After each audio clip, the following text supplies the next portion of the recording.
Hello guys, good morning guys. তোমরা সবাই ভালো আছো? আমরাও সবাই ভালো আছি। দেখো, আমার মেয়ে এখন স্কুলের জন্য রেডি হয়েছে, নিজের মতো নিজে রেডি হয়ে গেল। আর এখন স্কুলে টিফিন নেওয়ার জন্য সে ম্যাগি বানাচ্ছে। কিছুটা ম্যাগি সে খাবে আর কিছুটা ম্যাগি সে টিফিনের জন্য নিয়ে যাবে গাইস।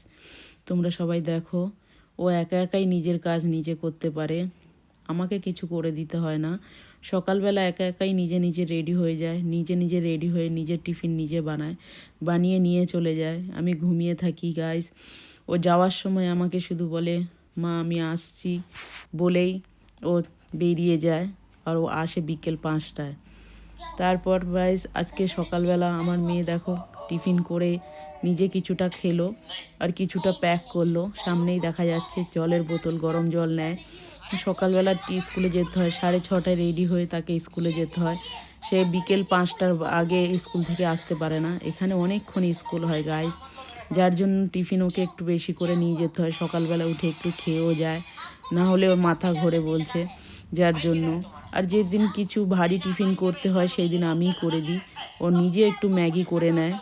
আর আজকে দেখো ম্যাগি নিয়ে গেছে, ম্যাগি খাচ্ছে দেখো গাইস সকালবেলা উঠে। আমি পেছন থেকে ভিডিও করছি, কিন্তু ও জানেই না যে আমি ওর পেছন থেকে ভিডিও করছি গাইস।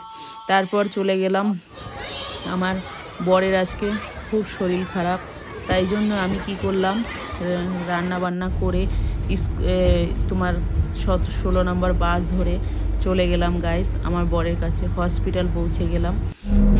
আমার বরের খুব শরীর খারাপ। তারপরে এই যে দেখো হসপিটাল, এইটা এখানকার বিখ্যাত হসপিটাল, কুইন মেডিকেল হসপিটাল, সবথেকে বড় হসপিটাল গাইস। এই হসপিটালে আমার বরকে আজকে ভর্তি করিয়েছিলাম। এবার রাত 12টার সময় ছেড়ে দিয়েছে।